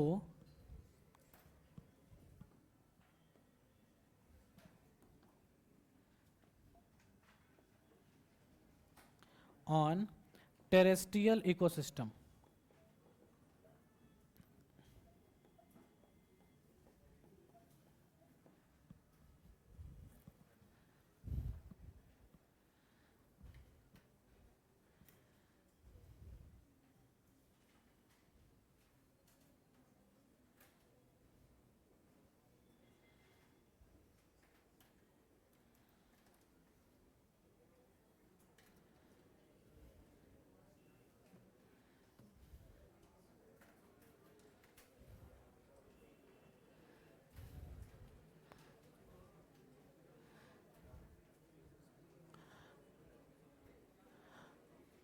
हो गया बेटा,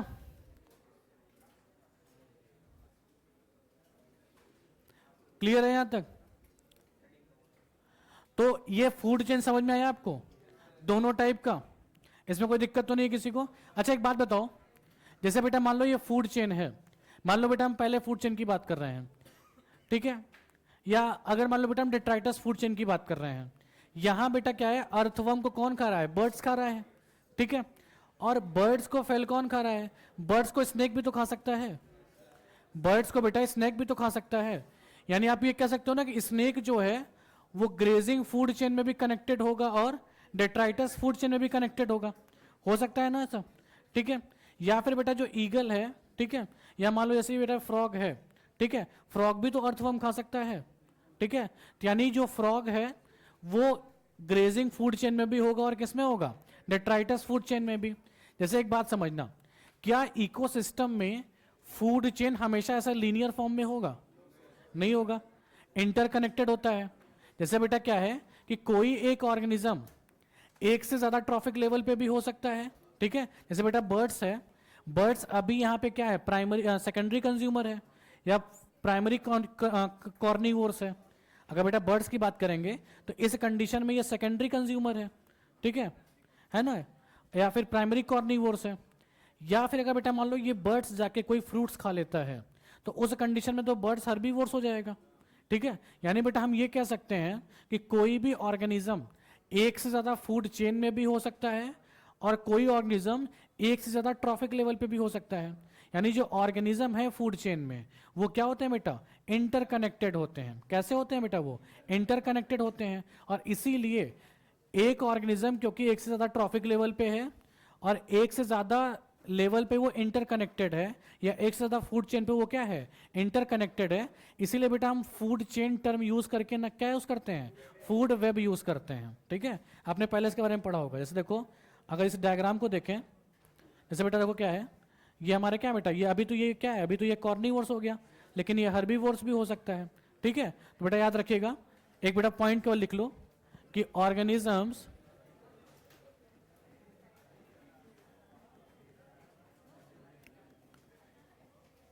लिखो जल्दी से, सब पैक करना शुरू कर दिए थे। हाँ अच्छा चलो, organisms in a food chain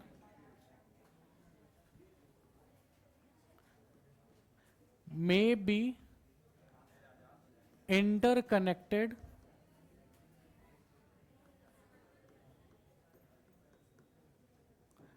to another food chain, food chain and hence they are called, या फिर टास्क को सेलेक्ट करते हैं, and hence it is more appropriate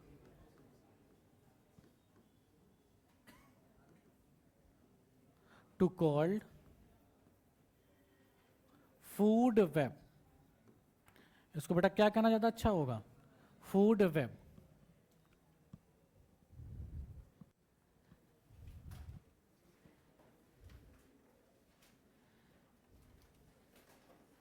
clear है बेटा? तो फाइनली यहां तक पढ़ के आना. बाकी आप लोग को happy independence day, happy Rakshabandhan. ठीक है, पढ़ाई करना तुम लोग अच्छे से. इसके आगे फिर नेक्स्ट क्लास में पढ़ेंगे.